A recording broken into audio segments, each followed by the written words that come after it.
Hi, Gemma here from Beyond Quick. Today we have another plus size modelling, and today is Feya.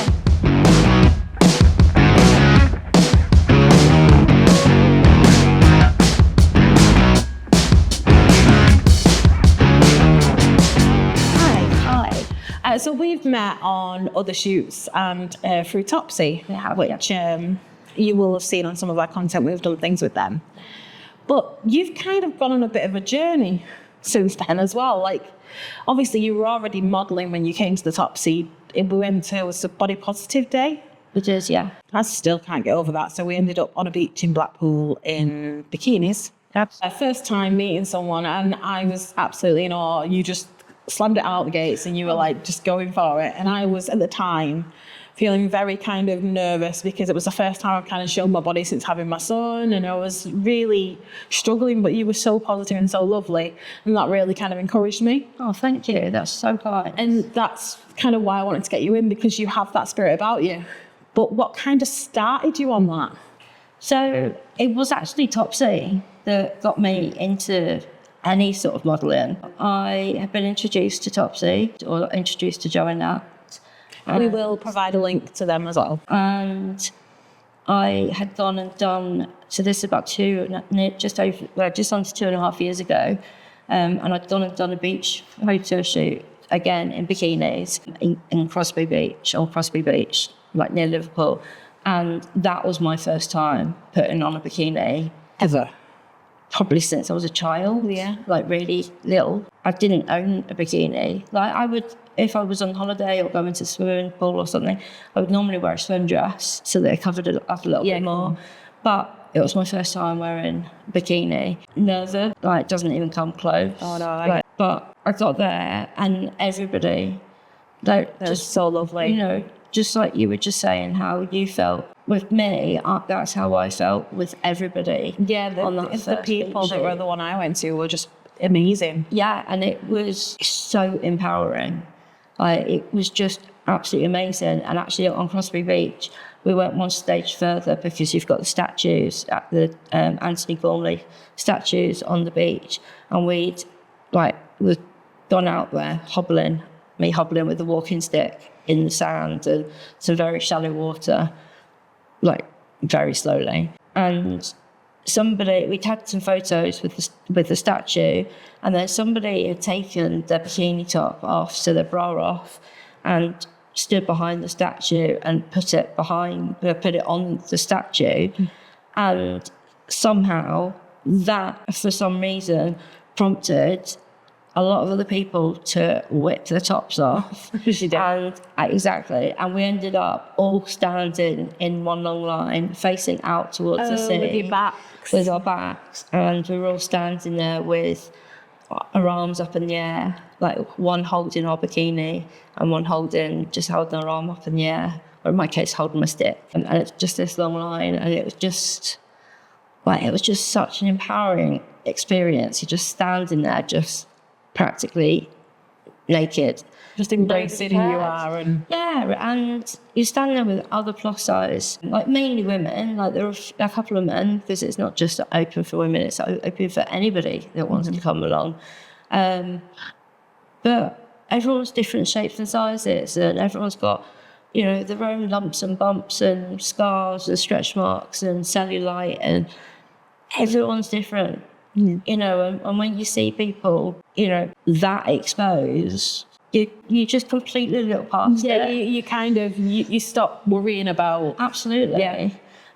And so doing the Blackpool one last year, I had just a throw-on dress over the top of my bikini. And my friend and I were a bit late getting there. So you guys, everybody else had already started. I just whipped my dress off. I just didn't even think about it. Yeah. But I was still wearing a bikini top, but also wearing like a little swim skirt. Yeah. I hadn't quite got brave enough to, just go with my bikini bottoms. And I did another one in Scarborough last year. Yeah, we weren't able to do that because it clashed with a booking. It was really unfortunate. it was a much smaller event. Yeah, I think because a lot of us who were involved with it are more north as well. So Scar was a bit of a hike. No, absolutely, definitely. And then when I went on holiday last year, I went to Mallorca because I turned 40 last year. One of my best friends and I decided, like, a part of my birthday present was going away.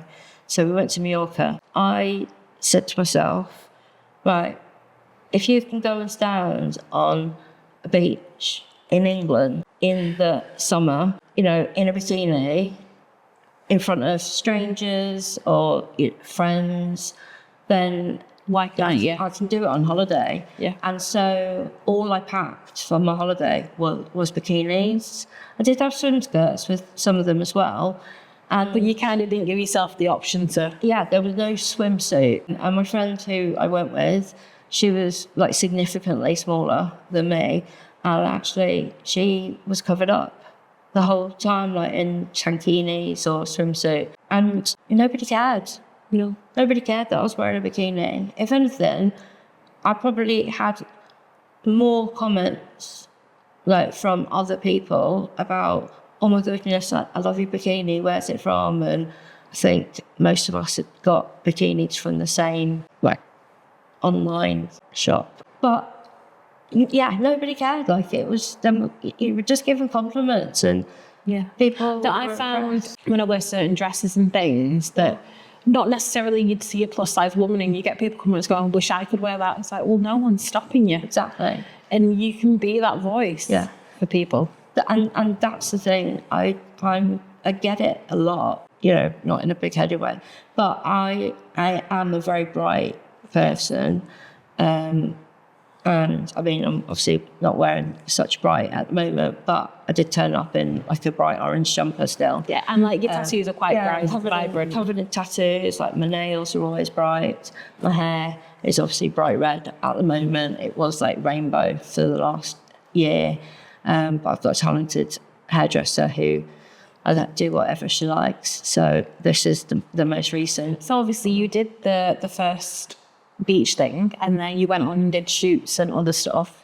Yeah. And did you seek that out or did it just kind of naturally happen? Things just naturally happened. I think for myself at the time, I'd been going through such a huge transition period in my own life. Yeah. Because I'd been made redundant in October 2019. My mental health and my physical health were in a very bad way. And then obviously the world stood still for a while as well. I got COVID in March 2020 and I was very, very ill with it. And it took me probably about 18 months to get over to back to my version of normal. But in that time, I also started having some art therapy sessions and I got given 20 sessions for free initially, but I carried on afterwards. And in total, in a 2-year period, I had 78 sessions. So I've done art therapy. I think it's amazing. Yeah. Definitely if you have mental health problems and you're a creative person, it is a very good channel. Absolutely. And, you know, art therapy is not about being an artist. Like anybody can do it. It's you just put in a pen to paper or some paint or whatever and just getting stuff out and kind of just doodling whilst you're talking. Mm-hmm. And then you have a bit of an analysis period at the end. But that really changed things for me. And about 18 months into that, I'd come across like a community centre and I started volunteering and then eventually got a job there, which I still do now part-time. But I'd hidden away quite a lot because of like my health issues, and I wasn't coping very well with my mental health either. But I started posting more on Instagram to start off with, and it almost became a bit of a blog for me. Yeah, and that's helpful in itself as well, I found. Yeah, so I was able to write about anything that pops into my head. And, you know, if somebody chose to read it, then that was a bonus. But it was for me, it wasn't there to see how many likes I could get or how many followers. Did you then see the onset though of like people saying, actually, it's really good you're saying this because I feel the same? Yeah, and I did, and then I started getting approached by some companies, some plus size companies, especially clothing companies. I'm still working with some of them now, like nearly 2.5 years on. Yeah. And that boosted my confidence significantly because I never thought that I would be getting sent bits for free. Obviously, it's not just for free. Like, you have to set in the work. But, and it takes a lot more work than people realise. So this is the thing that I kind of want to put across to people, because you don't realise when you see content creators like Feya, that isn't just a spur in the moment, that is thought out, that is planned, that has taken X amount of time, especially if you are disabled like we are. Yeah. That takes a big chunk of your energy. So then you have to manage that side and make sure you're scheduling it so you have enough breaks. And there's a lot more that goes on behind the scenes that people don't realise. No, absolutely. I can completely understand how content creators, when they start getting bigger and bigger, They reach burnout. You reach burnout. You end up giving up your job that you've had, and taking that risk. I'm nowhere near that stage at all. And it's only very recently that I've started to consider myself a content creator. Not on board at all with influencer. No. I just You're just don't see myself as an influencer, but somebody in the kind of terminology of influencer, you would be classed as one, though. Yeah. So, but the difference, I think, is our community is smaller, absolutely, than broader range. Yeah. So you're an influencer within a certain area, I guess. Yeah, and that's what I've realised. There's been certain things. So I work with an underwear company called Lemonade Dolls, and I've done 4 collaborations with them so far, and we're ongoing. So if you want to see some of that content, we will also tag your Insta. Yeah. So then you can go and check that out yourself. Absolutely. And they cater for, across the board sizes. And, if there's the need and the want, they will look to provide what they can. They want to be as inclusive as they can. And they've recently been at New York Fashion Week as well. They had models on the catwalk, and it was incredible. Like, I stayed up very late to watch it. It was on about 1:30 a.m. But to see a catwalk at New York Fashion Week filled with models all the way from like a very slim size 8, size 10, all the way up into like the 20s, like 24, 26. It was amazing. But I actually noticed as well that the bigger girls were getting more claps. Yeah, because it's not the same thing there as well. Like, I know Jean-Paul Gaultier did it years ago. He kind of broke that barrier, I think. And I remember that going viral, and that was amazing to see. But then since then, other brands have brought plus size in, but they bring a certain kind of plus size in. Yeah. And I was having this conversation with my other half, like literally how the industry works is in commercial kind of senses, a lot of companies, they'll have a plus size model, but they'll have a flat stomach, there'll be a certain height, and there'll be a certain look. They won't be covered in tattoos. No. It's not very realistic to what a plus size person would be in day to day. No. Whereas now there's that kind of switch, and them doing that is one of those biggest steps for New York Fashion Week, to see real women, not just the cliche kind of. Yeah, and they were applauded for it, and that's great. But at the same time, it shouldn't be the case. No, it shouldn't be. It should be a regular thing and not such a kind of shiny new thing, which is essentially what it is at the moment. Exactly. I mean, I have it, there's certain TV adverts, plus size brands, I will not say the brands, where I can see it's this skinny model. Yeah. And I'm just looking at the advert like, you're telling me I can buy your clothes, you do my size, but it'd never fit me like that. But there's not just that. And I was going to just bring this up myself as well. So I think we're on the same, page as this entirely. That there are a couple, at least, very well known UK brands. So yeah, they are UK based. I mean, I've I've tried to apply for castings when Yeah. I used to do my modelling, and I was the right height, I was the right dress size, but my boobs were the wrong size and I didn't have a flat stomach. That was the only problem. And it's like, well, how does that work? Because most women my size do have all those extra bumps. Yeah. But most plus size women do not have flat stomachs. No. I mean, I am one of those people, years and years ago, I did course it down a lot for jobs, so I looked like I had a flat stomach. So I kind of helped towards that image, not knowingly. It was just, for me personally, I didn't like having a bump there, didn't like having fat bits. I had my own insecurities. But those insecurities have come from brands like that. Yeah. No, and even, those companies, you look at them like the CV adverts, but it's not just that. It's on the websites as well. So you might look at something and it'll be... So there's two kinds of types of modelling in plus size modelling. So you've got your there's three technically. You've got your catwalk ones, you've got catalogue ones, and you have fit models.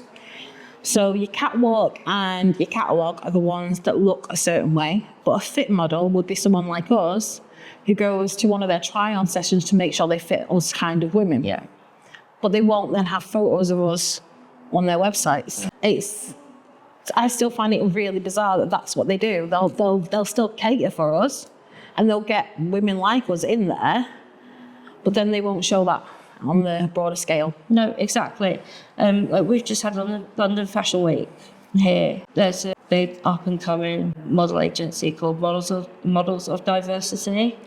They've been around for a while, actually, but but they're getting. I mean, like coming back, like more well known. Yeah. And they did a big campaign at London Fashion Week where they had Gemma Collins in, and they had wide range. Yeah, they have an amazing mix. And out there saying, why aren't you seeing people like us on the catwalk? Just because. And the thing is with Models of Diversity as well, like I've supported them for years, and they've kind of just been in the shadows. Yeah. And to see them grow in and kind of being a thing again is great. But they're not just about inclusion of different sizes. It's different colours, different genders, different disabilities. Like, it's all of it. It's fully inclusive, which is what I kind of gravitate to anyway. Yeah. That's why we have this studio space. We want an inclusive space that is safe, because we found that there's not a lot of that in the industry either. No, exactly. Like, I would class myself as, in terms of a model, I'm plus size, I'm tattooed, so I'm alternative, I'm like a diverse model. Yeah. I'm a disabled model. And you're like me, you're classed as a mature model because we're over 40. Exactly. Like, over 40 being mature, like, not that we look like either. No. We don't dress like we're in our 40s. No, exactly. But that's the thing.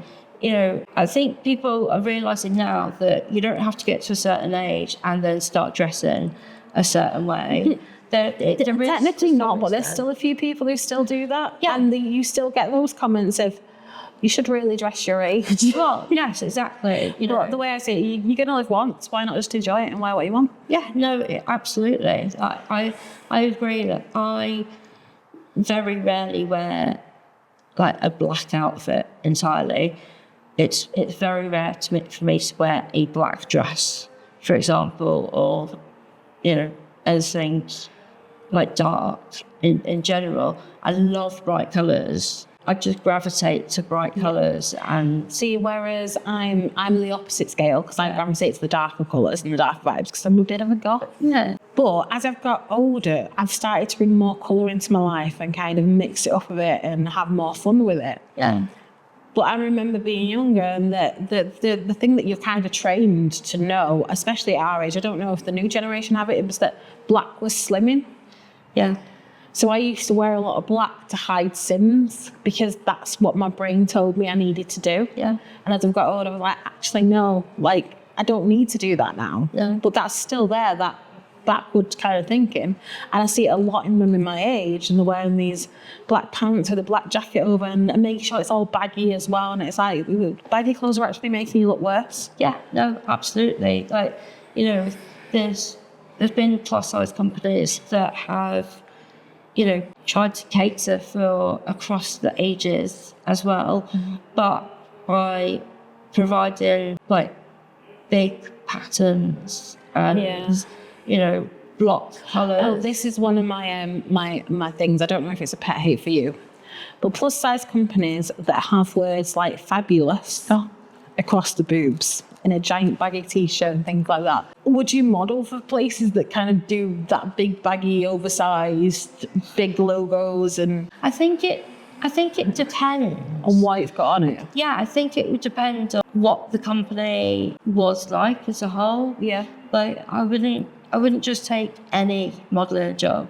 Yeah. Like I've been offered like a couple of underwear opportunities recently, but the requirement is one is with an agency and one is with like somebody's trying to get a studio going. And I'd been approached by the agency previously, like a few months ago, and I actually did a fairly big photo shoot, a fashion show a couple of weeks ago, which was the inclusive fashion show in Manchester.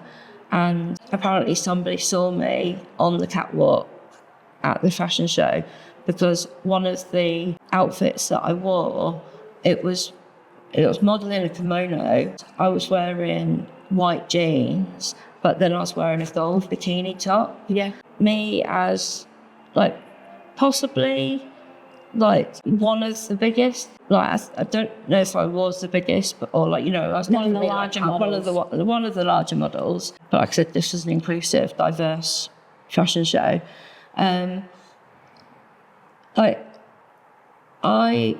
was proud to be putting a bikini top on and walking down the catwalk, and me doing that got noticed, and this modelling agency came back to me again saying, some of our scouts saw you, and had said that we need you, to be working with us, but one of their conditions is that on the shoots their models are topless. And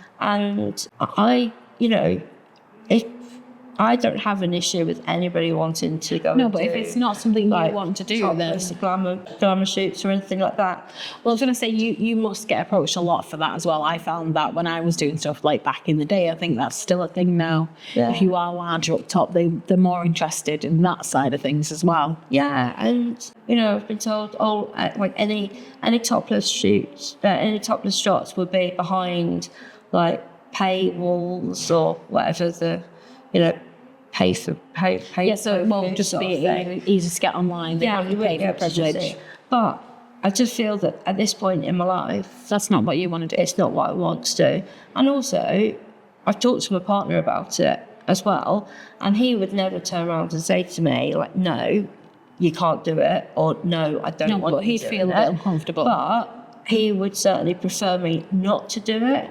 At the end of the day, he knows that if it's something that I want to do, then there'll be support there. I'll probably do it, and he will. I was going to say, you come across this person who's just no, if I want to do something, I'm going to do it anyway. Yeah, I mean that's very much me. If somebody says, "Oh, you can't do that," especially, and you might identify with this as well, that because especially being disabled, people assume that you can't do things. You can't do things, or want to say to you, oh, no, you can't do this, you won't be able to do this.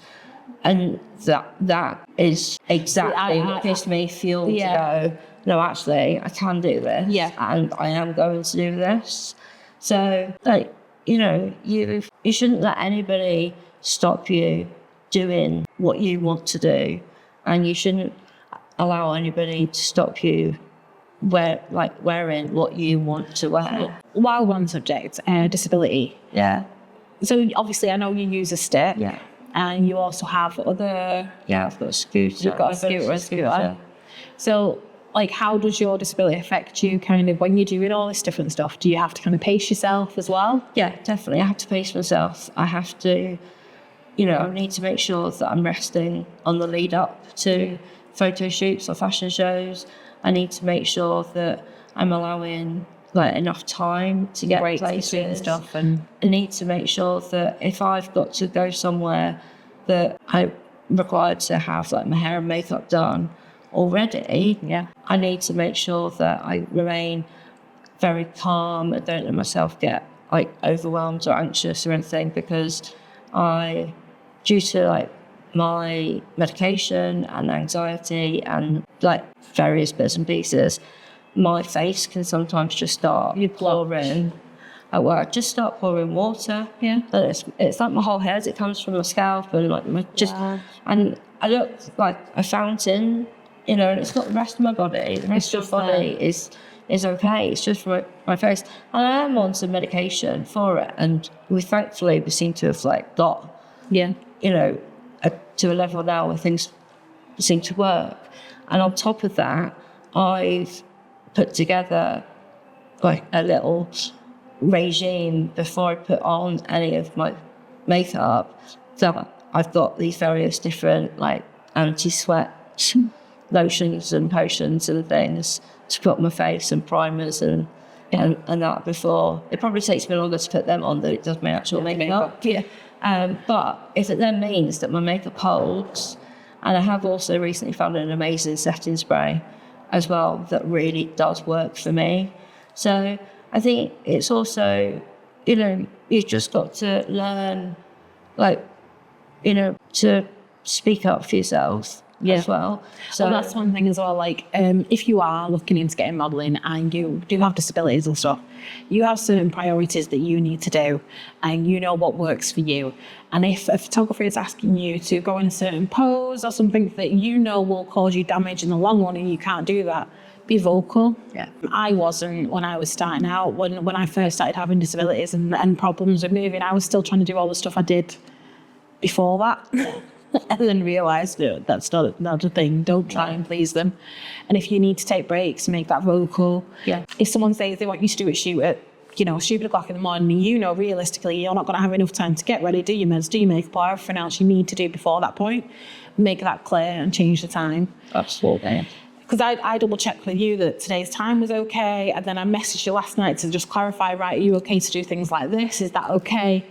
And that's what you need. You need that level of communication. And I think a lot of models starting out feel like they have to just do what they're told. And it's also... It's not just as disabled models though, I mean models in general as well. No, absolutely. And I was confident that accessibility would be okay because... Well, I need the accessibility. You needing the accessibility.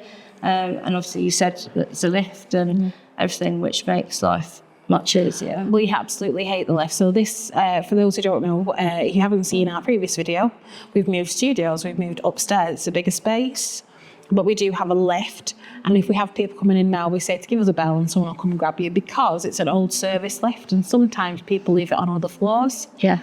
So, because Johnny is more capable physically, he goes and finds the lift and then comes and meets people. But we worked out a system. It's still a bit weird because we were always ground floor and had full access. But I think this is actually a better space for people to not feel as closed in as well. I didn't see the old one in person, but this is a great one. So where the lights finish behind us, the ceiling was quite low. So it was like, you felt like you were more closed in. So I think this is actually a nicer feeling space. No, this is a great space. Like, you've got really high ceilings, you've got natural light, you know, which has been great today because you've not needed to use as many lights, and it's just a really great space. So obviously we've got you in for an interview, but we're going to be doing a shoot today. Did you have any particular brands or anything that you're going to be shooting with us today? Or I'm not going to be shooting with any particular brands, but I thought as we're coming towards the end of September, it would be nice to do a bit of an autumnal sort of vibe, starting to get a bit cosy. And we will be getting you back in as well, because we've discussed doing a creative day and creating some Halloween looks. And everyone needs a good spooky vibe. But today we're going to do some autumn, and then we'll come up with a plan for a future shoot. And obviously we'll probably interview you again then. With a face full. With a face full of makeup, possibly. And just kind of see what's happened with you, and, you know, any other things have come up. And also, if like anyone has any questions, If you pop any questions on, we can ask them when she returns. yeah, because I always say as well that if you don't ask, you don't get. Yes, and that's also something that I've used a lot. So we mentioned about my collaborations, like a little while back, and I don't just wait for people to come to me. To make the effort, you put the I'll foot in. go to them as well and say, I really like brands. Maybe it's a brand that I've bought from. Yeah, what you'd be interested in. Yeah, and and I pitch myself. So see, the way I see it is the only thing they can do is say no. Yeah, so no. Why not try? Exactly, and you do get no's. But you can't let that deter you from trying again, especially if you're, reaching out to big brands. Like the bigger brands, you never know. They might say yes. They might like what they see. Yeah. Or they might say, we're pretty full with our schedule at the moment, but we're going to put you on a waiting list. I've had that with a couple of bigger brands this is the thing that a lot of people don't understand as well. So some big companies, you think you need X amount of followers to even be in their scope, and that's not always the case. It could be something to do with your look or your interaction with people or the way you word things that piques their interest. It's not just about followers anymore. Yeah, absolutely. And people want to know what it is that you'll be able to do for them. So, you can say about the different platforms or the type of content that you'll create. So I normally say that I'll do some photos, I'll do like a mini reel, and then I'll do a longer review video as well. And for me personally, I try to just be really genuine and honest. Yeah, this is a thing as well that I've tried to encourage people I know who are in the industry who feel like they have to fake it. And the people who make it the most are the ones who are true to themselves. Yeah, absolutely. And it's also, you don't have to work with everybody that reaches out to you. Yeah, you can choose. Yeah, it's okay to say no. And it's also quite important to say no to, there's a lot of brands out there which, whether they're really brands or not, but will contact you and say, we want you to be a brand ambassador for us. Yeah, but so this is one thing I had to explain to someone. Yeah. They contacted me and like, oh my God, this brand contact. It's like, what does the message say? Yeah. Right. So it's probably not. So a lot of the brand ambassador messages that you get on Instagram and platforms like that are usually bots, not actually brands. Yeah, you'll get, especially if they say, is it be a brand ambassador? Go to this link. Yeah, go onto this other page. It'll be just use some common sense. Yeah, I'm the brand manager for this other company, and they've got 3 followers and 1 post, and they're saying we want you to be our brand ambassador, but we want you to choose 4 items of jewellery for free, and then you say, okay, I'm interested, and they say, okay, well, you'll get it for free. Don't choose your items. You just need to pay for shipping. Yeah. Like, that is not a real deal. Like, no. And their shipping is usually the cost of the items. It goes up. Like, the more items that you choose, the higher. And we're not talking just a couple of pounds. No, a lot of it's in the hundreds. Well, yeah, or even just like, sometimes it can be up in the hundreds, or, it could be 30, 40, 50 pounds. That all adds up. But that's not a real brand ambassador opportunity. That's somebody getting money out of you, and you don't even know if you're necessarily actually going to receive the things. That I think a lot of it requires common sense and learning how things are worded as well. I prefer, if someone contacts me about a brand, I'll do some research. Yeah. I think that's always a good key as well. Like, literally some of these brand ambassador ones, if you put the name of the company in Google, a lot of them will come up as this is a fraud. Yeah. So just be savvy with it. Yeah, no, and also just use your manners. say please, say thank you. Oh, and It goes also, such a long way. it does. And if you don't want to work with someone, rather than be careful how you respond, is what I'm trying to say. Yeah. Still be polite, because you never know, down the line you might want to work with this person, or they might talk to someone else who wants to work with you and say, oh no, they were really horrible the way they responded to me, and that could then have an onset to further work. So you have to be quite clever.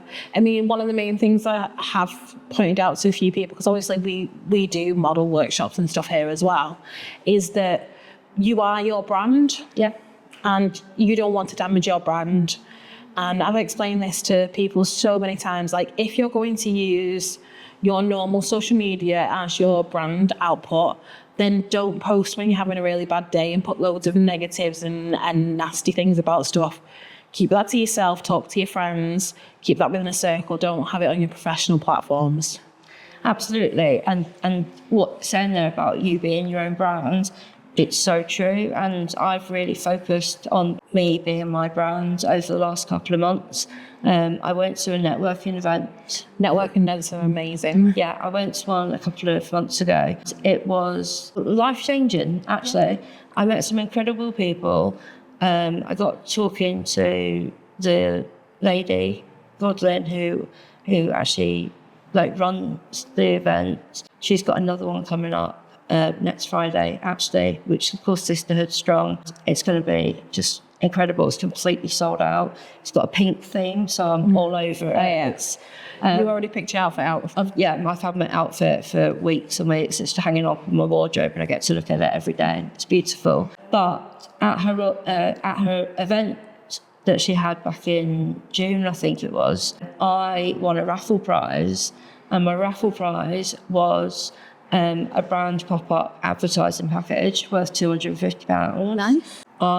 Because I'm new to that networking world, I didn't really know what that meant, but when she talked to me about it, it's essentially there are different sponsors of the event. Yeah. And she was giving me an opportunity to be one of the sponsors of the event without me needing to pay for it. So that £250 And that's is what sponsors you out there. normally start as their, first sort of stepping stone to where I was being given that opportunity. So on Friday, when I go to this event, I will be one of the brand sponsors. And so my Feya's World brand, which I've now created, I've got a big pull-up thing which has been ordered. I've got some new business cards that my friend Lynn Cutler, she actually made for me. She designed them for me. I've turned myself into somebody that can get more work as well. So in terms of networking, one of the biggest pieces of advice I ever got, and I got it from another model years ago, was everywhere you go is a network opportunity. Absolutely. I remember literally being at a train station and talking to a woman about her dress. She made the dress. I then ended up doing a shoot in one of her dresses from a conversation at a train stop. It's ridiculous. You don't think. The other day, there was an art thing on here because they were celebrating 30 years upstairs. I went upstairs to have a look. I think the shoot happened in here and I had the little one. So I was like, well, I'll get him out of the way for a bit. Go look at some art. And I ended up talking to an upholsterer who makes chaise longues and is going to get in contact with me when they have one in that they no longer require. And we may have one in the studio. And it's that kind of... That would be amazing. And then there was another one who she makes really unusual pieces. She's like, oh, I'll have to take your card and I'll come down for a shoot and get some of my work done. And I was only going to look at art. I wasn't going to network, but that natural thing now is become second nature, and it does after a while. You'll probably learn you're starting to do it yourself, but not consciously, but everything is a chance. Absolutely. I will talk to anybody and everybody. I'll talk to the wall if it stays there long enough. And you never know who you're talking to if you're talking to a stranger. If someone's willing to give you a few minutes of their time, you're selling yourself at every opportunity. Even if you don't realise you're selling yourself. I love when I see somebody walking down the street and you can see that they've really put some effort and thought into what they're wearing yesterday, or their hair looks amazing. And I love being able to say to somebody, oh my goodness, like, I love your outfit, or like, your hair looks amazing. And I won't stop, to engage in conversation with them. It will just be just a pass by. But to then see somebody's face light up, because it's this morning I went to the paper shop on the way to the studio because Johnny needed energy drinks. Simple as that. But the girl at the checkout, obviously she was in an outfit, she's on uniform, but her nails were immaculate and beautifully painted. And I complimented her. Yeah. And she looked like she was having the worst day ever until I did that. Yeah. And it's just a beautiful feeling. Yeah.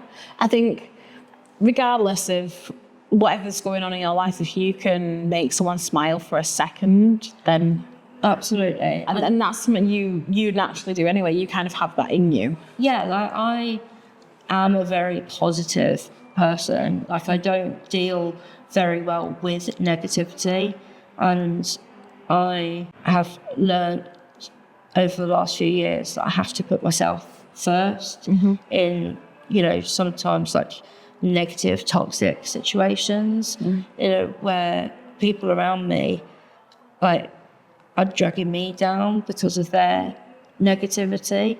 And I've worked so hard on myself that I can't allow myself to be dragged down. And sometimes you've got to make some difficult decisions to step away from people. Like, no matter, it could be, really close friends, could be family even, but you've got to put yourself first. I'm definitely a believer in surrounding yourself with good people. Yeah, absolutely. And smiling. Like, smiling at somebody, if you walk down the street and smile at somebody, there's a really high chance they're going to smile back at you. And releases endorphins. Which is good for you and good for them. It's, it just makes you feel good, doesn't it? So we've chatted about a few different things, and we see this is one of the problems when you get on with someone, you just end up talking about everything. But we'll come back to modelling. Yeah. Moving forward, do you have any kind of big things coming up apart from obviously this Friday you're doing your... Well, yeah, I've got the networking event, and I'm also one of the brands that I met at the networking event last time was an eyelash company called Lustre Lash, and I've actually got the eyelashes on at the moment. And these pretty awesome. These were this was an eyelash kit that I bought myself because Nina, who's the CEO, was such an incredible person, and she told me about why she's out of the company and about the products and things, and I was totally sold. And they're the best eyelashes I've ever come across, ever. And I said to Nina, do you do collaborations? And she said, well, yeah, it's something I'm looking into. And I said to her, what would you say to, I'll buy these today because it's so worth. I was completely sold on the product. And then you see what I can do for you. So I'll create some videos and bits and pieces. And if you like what I do, then, potentially we can do a collaboration later on. And she was like, yeah, okay then. And because after that, I went to somebody else at the event. And when we were leaving, Nina and I were leaving at the same time. And we ended up standing outside and talking for another hour because we just had so much in common. And within a couple of days, so I'd not even had an opportunity to get the lashes out and put them on at all at this point. But just from talking and me just being me, 100% me, Nina had contacted me and asked me to be a brand ambassador for Lustre Lash. So I'm still wearing the same eyelashes that I bought because you get 2 pairs in a kit and they last up to 40 times each. Wow. So you can find it on my pages. I talk about them all the time, as you can tell. But I was so sold on Nina as a person. I think that helps with the brand. and well. yeah, and so next weekend, Pro Beauty event is going to be on in Manchester, and so we should hopefully be going to that on Saturday and Sunday. So it'll be a little bit of me, a little bit of Lost Josh. So that'll be great. I didn't know Pro Beauty was still going. I went to that for a very long time. Yeah, Pro Beauty's Manchester next weekend. And then I've got a photo shoot in Allerton Castle in Yorkshire in a couple of weeks' time. And it's going to be a bridal shoot, which I'm quite excited for because I've never worn a wedding dress. Like, I don't really want to get married. Well, I don't want to get married. The nice dresses. But I'd like to wear some wedding dresses. Yeah.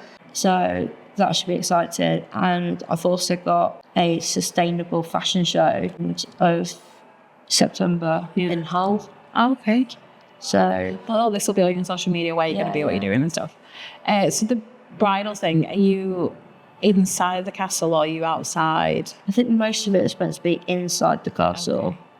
It's got a beautiful staircase and billiard room, and it's just going to be pure luxury. Yeah. Oh, that'd be nice. So that we've been waiting for that for a little while, so that should be really good fun. And yeah, just like obviously we've got our Halloween day coming up, which I'm very excited for. Yeah, so you're going to be our first shoot today in the new space with the new backdrop. Yeah. So before we go and get down to it, could you let people know what your socials are and where they can find you? Yeah, of course. So I am on Instagram, I am on Facebook, I'm on TikTok, and I've also got my own YouTube channel as well. Everything is Feya's World. So it is, Feya is Feya, and then S, and then underscore, and then World, WORLD. So at Feya's _world. And that's on all your platforms. And that's on all my platforms. So go have a look. If you like what you see, give me a follow. Give me a subscribe, some comments. And before I go, obviously I want to remind you to like and subscribe. Check out our other content as well so you can see what else is going on in the studio. Feya will be back, so if you do have questions, please leave a comment below. Thank you for watching, and we'll see you soon. Thank you. Bye. Thank you.